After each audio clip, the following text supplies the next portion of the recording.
जवने ही दिना सीता के हरलस रावणवा ओहियो दीनाना राम भइल अकेलवा ओहियो दीनाना राम भइल अकेलवा ओहियो दीनाना मचिया ही बैठानी माया समुझावै सुना हो बेटाना करबै दूसर बियाहवा सुना हो बेटाना करबै दूसर बियाहवा सुना हो बेटाना आग लगे माई हो दूसर बियाहवा नहीं हो भूलेना सीता के मांगी का सिंदूरवा नहीं हो भूलेना सीता के मांगी का सिंदूरवा नहीं हो भूलेना जवने ही दिना सीता के हरलस रावणवा ओहियो दीनाना राम भइल बायरगिया ओहियो दीनाना राम भइल बायरगिया ओहियो दीनाना मचिया जे बैठानी चाची समुझावै सुना हो बेटाना करबै दूसर बियाहवा सुना हो बेटाना करबै दूसर बियाहवा सुना हो बेटाना मचिया जे बैठानी चाची समुझावै सुना हो बेटाना करबै दूसर बियाहवा सुना हो बेटाना करबै दूसर बियाहवा सुना हो बेटाना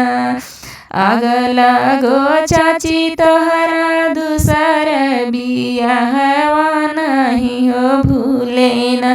सीता के मथवा का बिंदिया नहीं हो भूलेना सीता के मांगी का सिंदूरवा नहीं हो भूलेना जवने ही दिना सीता के हरलस रावणवा ओहियो दीनाना राम भइल अकेलवा ओहियो दीनाना राम भइल अकेलवा ओहियो दीनाना जवने ही दिना सीता के हरलस रावणवा ओहियो दीनाना राम भइल बायरगिया ओहियो दीनाना राम भइल बायरगिया ओहियो दीनाना मचिया जे बैठावन कर भाभी समुझा वही सुना हो देवरुना रचबै दूसर बियाहवा सुना हो देवरुना रचबै दूसर बियाहवा सुना हो देवरुना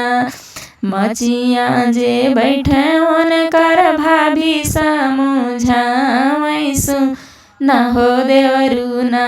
रचबै दूसर बियाहवा सुना हो देवरुना आग लगे भाभी तोहरी दूसर बियाहवा नहीं हो भूलेना सीता के आगे का चुंदरिया नहीं हो भूलेना सीता के आगे का पियरिया नहीं हो भूलेना। मेरा गाना कैसा लगा है आप लोग कमेंट में ज़रूर बताइएगा और इस बार का सपोर्ट ज़रूर करिएगा प्लीज़। अभी मेरा नया चैनल है,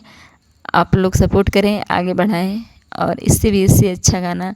लाती रहूं, इसके लिए मेरा मनोबल बढ़ाते रहें प्लीज़।